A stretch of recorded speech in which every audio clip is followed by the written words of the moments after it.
በስመ አብ ወወልድ ወመንፈስ ቅዱስ አሐዱ አምላክ አሜን። ያው እንግዲህ እንደምታዩት ማለት ነው ይሄን ቤተክርስቲያን እንግዲህ አባቶች እንደነገሩን በ1623 በአጼ ፋሲል ዘመነ መንግስት ነው የተሰራው።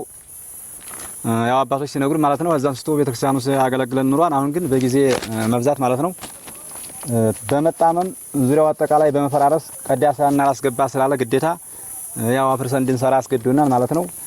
አሁንም ወደዚህ ስራ ስንገባ ይሄው እንደምታዩት እንግዲህ የረዱን ወንድሞች እህቶች አጠቃላይ ወንድሞቻችን እህቶቻችን እንድትረዱን አሁንም ይሄንን እንደዚህ ከዚህ ያደረሳችሁትን ነገም ደግሞ ለፍጻሜ እንድታበቁልን በኃያሉ ቅዱስ ጊዮርጊስ ስም ጠይቃችኋለሁ ማለት ነው።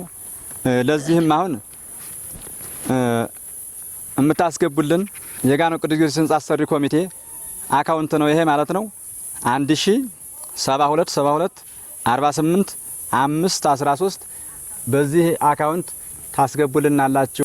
የእናንተ እጅ እንዳይለየን እየጸለይነ እናንተን እያመሰገነ አሁን እንደምታዩት በእናንተ ላይ በሴቶቹ እህቶቻችን በወንዶቹ ወንድሞቻችን በአባቶቻችን ላይ ይሄ ህንጻ የምታዩት በእናንተ ላይ እየተሰራ ስለሆነ አሁንም የተቋረጠውን ለወደፊት እንድትደግፉንና እኛም እየጸለይነ እናንተ በገንዘብ እኛ በጸሎት እየተራዳዳነ ለፍጻሜ እንዲያበቃው ስለ ቅዱስ ጊዮርጊስ